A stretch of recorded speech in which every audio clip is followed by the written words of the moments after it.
Hi hello అందరికి నమస్తే. నేను జర్నలిస్ట్ రవీందర్. టాపిక్లోకి వెళ్ళడానికి ముందు నాదొక రిక్వెస్ట్. వెలుగు టీవీ ఇంకా ప్రజల్లోకి వెళ్ళడానికి ఎక్విప్మెంట్ కానీ అదేవిధంగా మ్యాన్ పవర్ పెంచుకోవాల్సిన అవసరం ఉంది. సో దీంట్లో మీరు సహాయం అందించాలని చెప్పి కోరుకుంటున్నాను. సో ఇక్కడ బలవంతం ఏమీ లేదు. మీరు చేసేటువంటి సహాయం అది ఎంతైనా పర్వాలేదు. ₹1 నుంచి మీరు ఎంత సహకారం అందించినా కూడా నాకు ఎంతో ఉపయోగపడుతుంది. సో మళ్ళీ చెప్తున్నాను, ఇక్కడ బలవంతం ఏమీ లేదు. మీరు మనస్ఫూర్తిగా ఏదైనా సాయం చేయదలుచుకుంటే కింద ఒక నెంబర్ ఉంది, ఆ నెంబర్కి మీరు ఆర్థిక సాయం అందించగలరు. సో టాపిక్లోకి వెళ్దాం.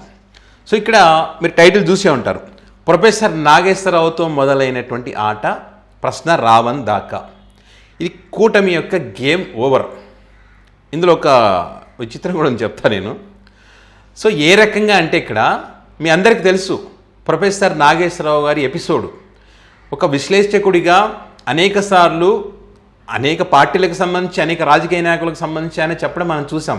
జగన్మోహన్ రెడ్డి గారికి సంబంధించి ఏదైనా ఎగనెస్ట్గా చెప్తే ప్రొఫెసర్ నాగేశ్వరరావు దేవుడు అయ్యాడు. కానీ ఇప్పుడు వాళ్ళు దేవుడు అనబడేటువంటి పవన్ కళ్యాణ్ గారి గురించి వాస్తవాలు చెప్తే ఆయన దయ్యం అయ్యాడు, రాక్షస అయ్యాడు, బూతులు చెట్టారు, కుటుంబాన్ని టార్గెట్ చేశారు, కేసులు పెట్టే ప్రయత్నం చేశారు. ఆయన అన్నది ఏంటి మీకు తెలుసు కదా. ఇక్కడ ప్రతిసారి ఇక్కడ జగన్మోహన్ రెడ్డి టార్గెట్ రాష్ట్ర ప్రయోజనాలు, రాష్ట్రానికి రావాల్సినవి కాకుండా ఢిల్లీకి వెళ్తే జగన్మోహన్ రెడ్డిని అరెస్ట్ చేయాలనేటువంటి ఆలోచనతోనే వెళ్తున్నటువంటి క్రమంలో ఢిల్లీ కూడా గుర్తించింది ఎవరు మంచి వాళ్ళు, ఎవరు మంచి పాలిటిక్స్ చేస్తారనేటువంటి అవగాహన వారికి ఉంది.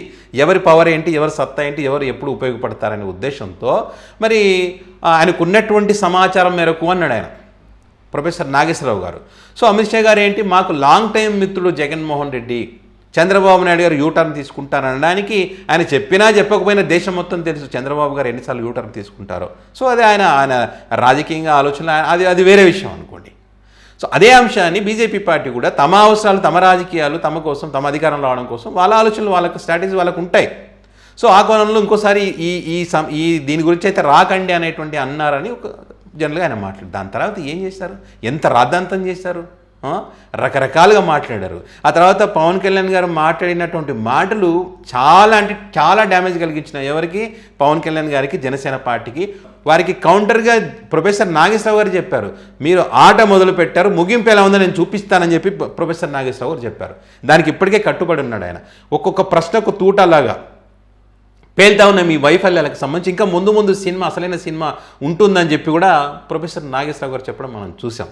సో ఇక్కడ టైటిల్ చూస్తేనేమో కూటమి గేమ్ ఓవర్ అన్నారు. ఇక్కడ చూస్తే పవన్ కళ్యాణ్ గారి గురించి చెప్తున్నారని మీరు అనుకోవచ్చు. ఎస్, పవన్ కళ్యాణ్ గారు ఈ జనసేన పార్టీ గేమ్ ఓవర్ అయితే కూటమి అనేది ఉండదు కదా.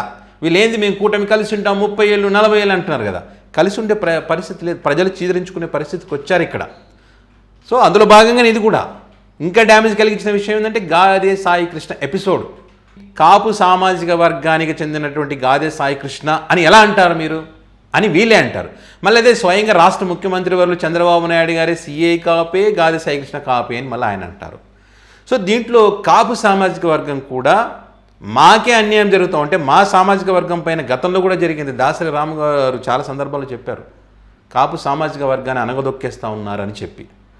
సో మరి ఆ రకంగా వాళ్ళు కాపు సామాజిక వర్గం బాధపడుతూ, అదేవిధంగా ఓటు వేసినటువంటి పాపానికి మరి మాకు ఇంత శిక్ష పడాలని చెప్పి గాదే సాయి కృష్ణ వాళ్ళ మేనమామ మాట్లాడడం మనం చూసాం.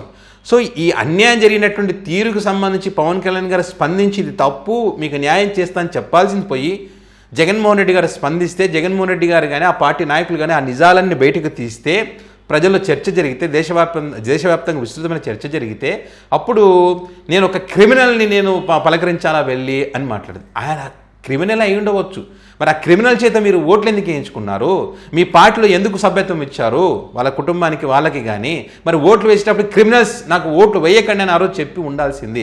ఒకవేళ ఈ వ్యక్తి క్రిమినలే అయ్యి ఉండి ఉంటే చట్టం తన పని చేసుకుంటూ పోతుంది కదా.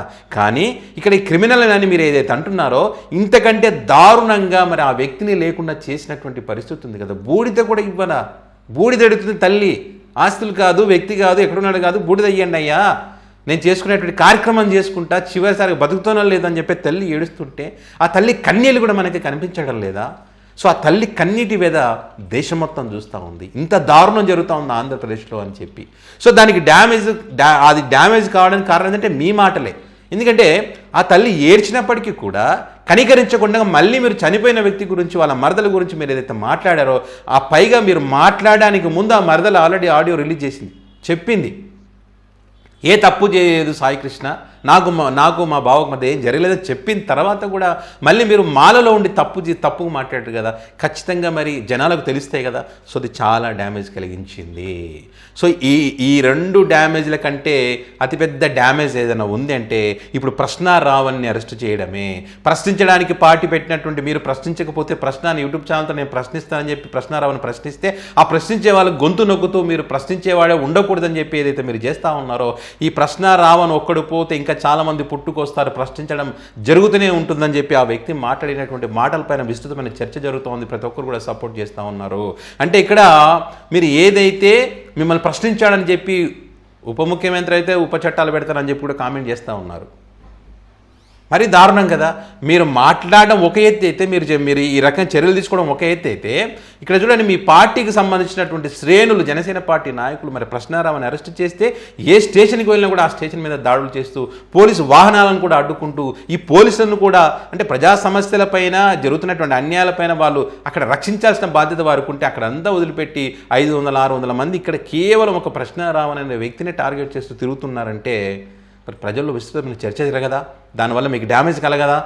ఖచ్చితంగా డ్యామేజ్ కలుగుతుంది. వీళ్ళు ఇదేదైతే మీరు గొడ్డలిపాటి రౌడీలు గుండాలు అని మీరు ఏదైతే చెప్తా ఉన్నారో, ప్రతి చోట మీరే దాడులు చేస్తూ ఉన్నారో, మీరు ఇప్పుడు జనసేన పార్టీ శ్రేణులు దాడులు చేస్తూ ప్రతి వీడియో క్లిప్పింగ్ తీసి పెడుతున్నారు. అన్నీ ఎవరెవరు ఏ పార్టీకి చెందిన వాళ్ళు ఎక్కడెక్కడ దాడి చేస్తున్నారు, ఏ పోలీస్ స్టేషన్ మీద ఏ రకంగా దాడులు చేస్తూ ఉన్నారు, అహంకారంతో అధికారం ఉందనే మదంతో అనేటువంటి విషయాలను కూడా ఒకటొకటి తీస్తూ ఉన్నారు. ఇవన్నీ కూడా మీ పతనానికి, మీరు అన్నారు అధం పాతాళానికి తొక్కేస్తా వైసీపీ పార్టీని అని చెప్పి, ఇప్పుడు మీ చేతుల మీరే మీ అధం పాతాళానికి మీ పార్టీని తొక్కేసుకుంటున్నారు. ప్రజలు ఆశ్చర్యపోతున్నారు. నిజంగా ప్రశ్నారావణ్ ఒక మాట చెప్పిన తర్వాత ఇంతమంది పోలీసులు ఈ వ్యక్తి దగ్గర ఉంటున్నారు. నాకు అర్థం కాదు. ఆ జాహ్నవి అనేటువంటి ఆ చిన్నారి పాపం ఎక్కడుందో తెలియదు. ఆ తండ్రి కన్నీటి బాధ అంతా ఇంత కాదు, అక్కడ వెళ్ళొచ్చు కదా, వేరే సమస్యలు ఉన్నాయి కదా అనేది ఆలోచిస్తూ ఉన్నారు. రాసలీలలు అంటూ కొత్త చర్చ తెరపైకి తీసుకొచ్చారు. సో ఇవన్నీ నష్టం కలిగించిన విధంగా ఉన్నాయి. ఏ రకంగా ఉంది ఏందనేది ఒకసారి ప్రకాష్ రాజు గారు కూడా దీనికి సంబంధించి మాట్లాడారు. ఒకసారి ఆ ఆడియో కూడా వినండి. ఏదో వరుసగా తప్పుడు కేసులు పెట్టి 4 సార్లు కోర్టుకు వేయిస్తే యూఏపీఏ వాడి ఒక యూట్యూబర్ని రిమాండ్లో పంపిస్తారా అంటే యువరాజుని ప్రశ్నిస్తే దేశంతో వెరీ గుడ్. ఇది ప్రశ్నించే గొంతుల్ని నొక్కడానికి మీరు చేస్తున్న కుట్ర అని అందరికీ క్లియర్గా అర్థమైంది. నెక్స్ట్ ఏంటి? క్యారెక్టర్ అససినేషన్. అది కూడా అవుతుంది. జన సైనికులు ఏ వీడియోలు చేసి స్టార్ట్ చేశారు. మీరేం చేస్తారు? వాడి ఫోన్ మీ దగ్గర ఉంది, అందులో ఉన్న పర్సనల్ ఇన్ఫర్మేషన్ని వక్రీకరించి దాన్ని లీక్ చేస్తూ ఆయన్ని ఇబ్బంది పెడుతూ ఆ మూలంగా ఆయనకి అండగా నించున్న వాళ్ళని మరి ఎన్నో ప్రశ్నించే గొంతుల్ని భయపెట్టడానికి ప్రయత్నం చేస్తారు కదా. దిగజారుతూ ఉండండి. ఎంత కింద దిగజారుతారో ప్రజలు చూస్తూ ఉంటారు. సరే, ప్రొఫెసర్ నాగేశ్వరరావు గారితో మీ ఆట మొదలైంది.